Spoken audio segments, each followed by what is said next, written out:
Um escritor uruguaio dizia que dos medos nascem as coragens, porque os sonhos anunciam outra realidade possível e os delírios outra razão. E somos o que fazemos para transformar o que pensamos ou o que somos de fato. E a identidade não é uma peça de museu, quentinha na vitrine, mas sempre a assombrosa síntese das contradições nossas de cada dia. Nossa fé fugitiva, assim pensava o escritor Eduardo Galeano. E essa semana, inclusive ontem eu comentava isso com o advogado o Hildo, jovem advogado, a Bahia faz uma coisa que dá uma contribuição decisiva à cultura, não só daquele estado, mas também à cultura de Sergipe, mas sobretudo a cultura estanciana. A Fundação Casa de Jorge Amado,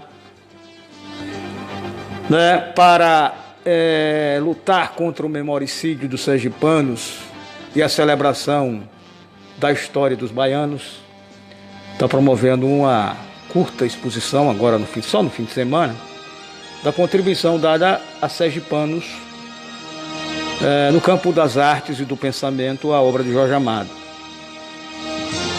E lá vai estar a obra de pelo menos 2 estancianos, o Zé de Dome, que não é nome de nada em Estância, é nome de galeria em Aracaju, é nome de galeria no Rio de Janeiro, é nome de galeria na Paraíba, é nome de rua em Salvador, mas Estância é nome do Beco do Esquecimento, no cruzamento do memoricídio.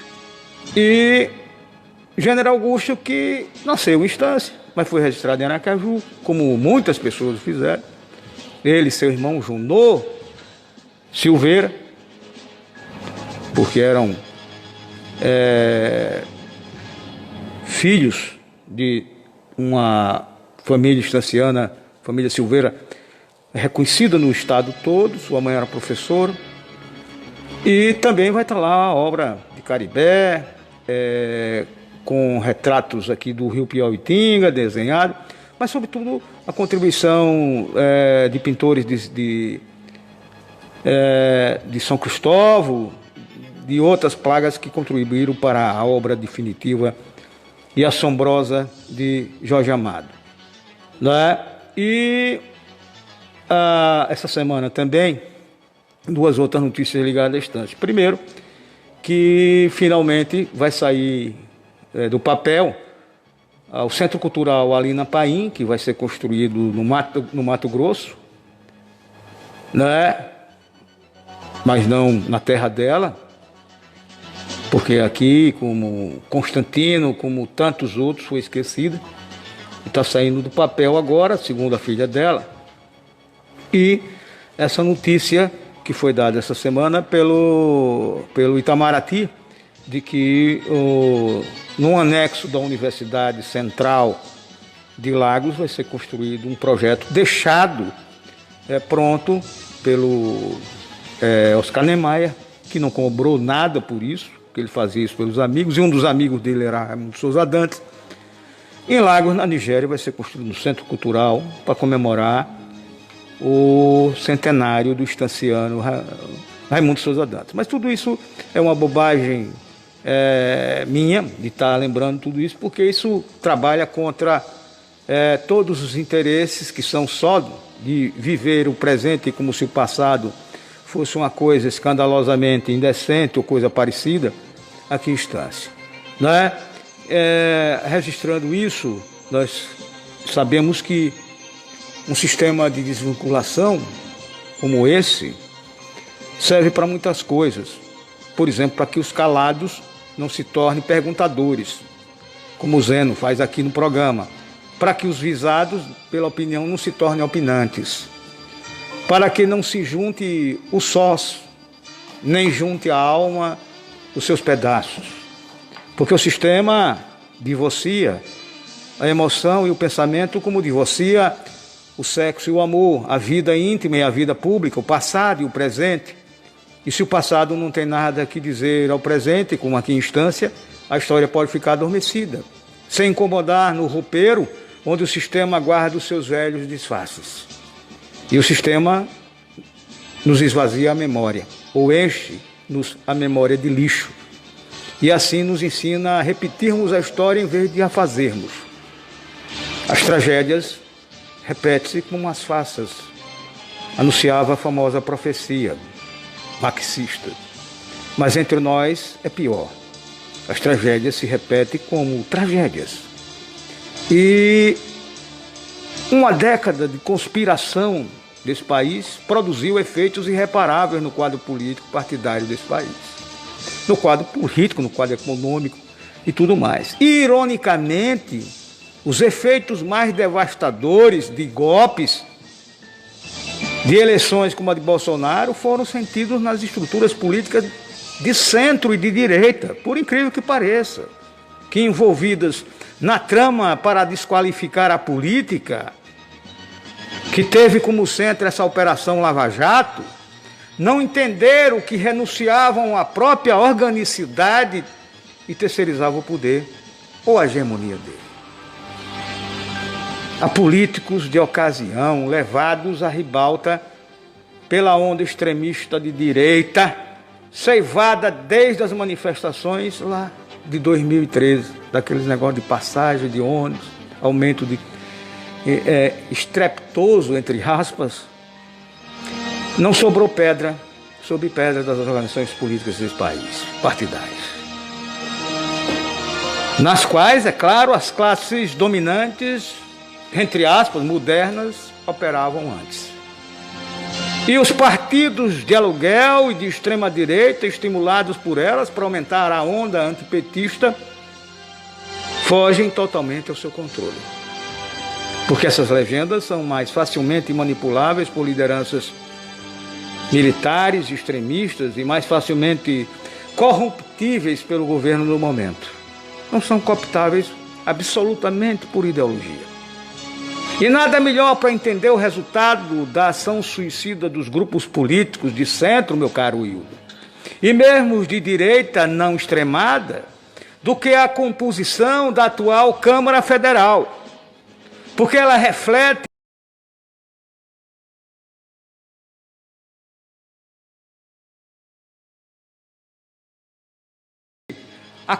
sem vínculo de classe e com claros interesses comerciais tópicos e de ocasião.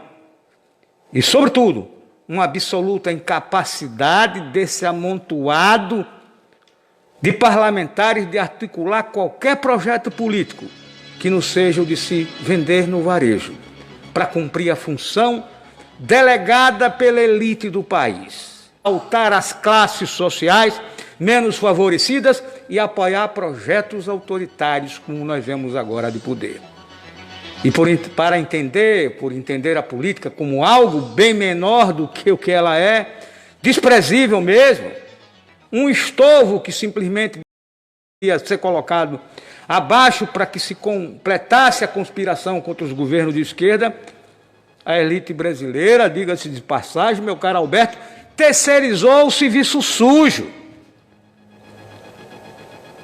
E sua mão de obra é o lupesinato que ascendeu a burguesia, sem, contudo, obter a aceitação de sua nova classe, que são parlamentares levados à política pela via da manipulação religiosa de pessoas humildes. Uma nova classe política moldada à imagem e semelhança da antiga política dos coronéis, dos donos da política local desse país, mas com caráter mais nacional. Interligação facilitada pela informatização dos meios de pagamento, pelo uso das mídias sociais, pela ação indiscriminada dos chamados fake news, grupos de interesses como o agronegócio e a indústria armamentista, que são entre a burguesia os mais radicais e os mais cruéis quando se trata de formulação de política de proteção social, do trabalho, de política de segurança e de proteção à propriedade privada. E agora milicianos e militares que na política ampliaram espaços de poder antes circunscrito a populações submetidas pelo medo ou nos quartéis. E no pós-ditadura militar, diga-se de passagem, o embate de forças que produziu em 88 a Constituição Cidadã e sedimentou também um quadro partidário que, embora majoritariamente conservador, foi capaz de formular algum projeto político, o centro, por exemplo, e a esquerda, que mantiveram o país em águas relativamente tranquilas até aquele famigerado 2013. Mas é curioso que depois de 21 anos de ditadura e 13 anos de bipartidarismo, o novo quadro partidário, que começa a se organizar em 79, retomou o perfil do sistema partidário do pré-golpe. E no atacado, é bom que se diga, algumas grandes agremiações, um partido das elites intelectuais, com afinidade na área militar e acesso às elites econômicas, formulador de um projeto de desnacionalização da economia e fortemente vinculado, diga-se, sobretudo aos Estados Unidos, ao UDN no pré-golpe, que a gente conhece como PSDB no pós-golpe, que é uma legenda com crescente vinculação orgânica com a classe trabalhadora, que quer que seja suprimida,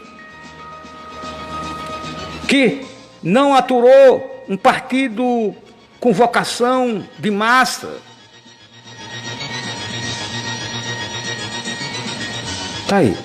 No sistema anterior a 66 e reeditado em 79, se abriu espaço para pequenos partidos regionais que funcionavam como feudo de liderança desalojada do condomínio partidário maior, ou como legendas de aluguel, como o PSC, o PSP, e hoje um caminhão deles. E eram e são apêndices dos partidos do poder. Também, nessa esteira, surgiram pequenas legendas, é bom que se diga, de esquerda sem vocação para organização de massa. Ou impedido de funcionar legalmente, porque passavam a orbitar em torno dos grandes partidos trabalhistas, como PCB, PCdoB, PSB e antes PCdoB, logo depois, e até PCdoB agora, como PSB, PDT e PSOL. E nesse quadro, pós-impeachment do primeiro presidente eleito, Fernando Collor, em 91, a polarização eleitoral, é bom que a gente lembre, foi construída em torno do PSDB e do PT. O sistema partidário reeditado fez do MDB, que era o antigo PSD, diga-se de passagem, um feitor de grandes bancadas parlamentares que apoiavam majoritariamente o governo, fosse ele do PSDB, fosse ele do PT. E ainda dispunha de reservas de dissidentes capazes de acenar dubiamente para a opinião pública quando assumiu o apoio a medidas impopulares ou para garantir os interesses inconfessáveis de suas lideranças. Está aí o seu Fernando Henrique, seu Zé Serra, e etc, e etc. Pois é, essas aglomerações de lideranças mais tradicionais e familiares que foram para o PFL, ou de intelectuais originários da esquerda que pararam no PSDB, davam a imagem de atraso a um tom de modernidade e a outro. Mas nada além disso. E não foi, diga-se de passagem moderna, a estratégia de desestabilização do governo Dilma, em que o PSDB, a menina dos olhos da elite brasileira, inclusive estanciana, e o PFL, o amigo que a elite mantinha envergonhado, se meteram. Há de ser que o comportamento do Supremo Tribunal Federal na condução do chamado mensalão e a sua tolerância com a condução criminosa da Operação Lava Jato pelo juiz de primeira instância Sérgio Moro e pelo procurador da Lanó não existiriam sem um vínculo orgânico do sistema judiciário com o PSDB. É bom que se diga isso, que funcionou como uma verdadeira máquina de propaganda política, sobretudo antipetista. Então a gente supõe que o PSDB seria o maior beneficiário né, desse desgaste do partido de Lula, do partido de Dilma. A radicalização judicial e partidária, pelo contrário, feriu de morte quem? O partido de FHC. Está aí, quase morto, quase defunto. E a onda de comoção pública artificialmente criada contra o Partido dos Trabalhadores fugiu ao controle sem que essas forças políticas modernas, entre aspas, tivessem a expertise desenvolvida internacionalmente pela extrema-direita, não apenas de golpear as instituições, mas transformar o golpe em votos, que eles não conseguiram. E esse enfraquecimento eleitoral dos tucanos, o desprezo da classe social que representava pela política e o ataque às instituições democráticas promovidas por essas elites políticas e econômicas, corroeram internamente o partido até em São Paulo. Como se demonstra agora as últimas pesquisas. E eles agora deixaram de polarizar com o PT. Acenderam a direção partidária tucana, quadros com mais verniz, roupa de grife. Mas a política, e socialmente muito semelhante ao Luperzinato, que ocupou os microfones da Câmara para dizer impropérios contra o presidente Dilma Rousseff, na votação do impeachment de Dilma, a vitimiaria. E hoje o PSDB não tem quadro para liderar e não tem liderança para disputar uma presidência. A caída fora de Alckmin é uma manifestação clara disso.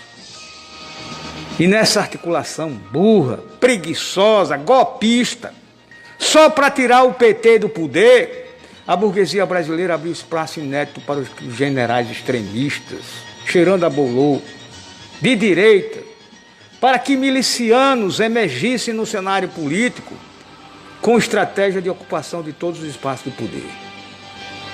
E agora nós estamos vendo. A democracia brasileira está pagando um preço absurdo. Seja na área social, seja na área educacional, seja na área da saúde, escandalosamente nessa área da saúde. E aí a gente continua falando sobre um sistema de desvinculação, para que os calados não se tornem perguntadores, para que os visados pela opinião não se tornem opinantes, para que não se juntem os sócios, nem junte a alma os seus pedaços, porque o que chamam de sistema, de você a emoção e o pensamento, como de você a vida íntima da vida pública, o passado e o presente. E se o passado não tem nada a que dizer, nem instância em Brasília, não tem nada a que dizer ao presente, a história pode ficar até adormecida, sem incomodar, no roupeiro onde o sistema guarda os seus velhos disfarces, os seus velhos coringas. Porque o sistema esvazia a memória, ou enche ela como tem enchido nesse país de lixo. E assim nos ensina a repetirmos a história em vez de a fazermos. As tragédias repetem-se como os farsas. Já anunciava, eu disse aqui no começo, um axioma marxista, a famosa profecia marxista. Mas está claro, muito claro, que instância em Brasília. Entre nós, tudo isso é pior. As tragédias se repetem absolutamente como tragédias. Bom dia.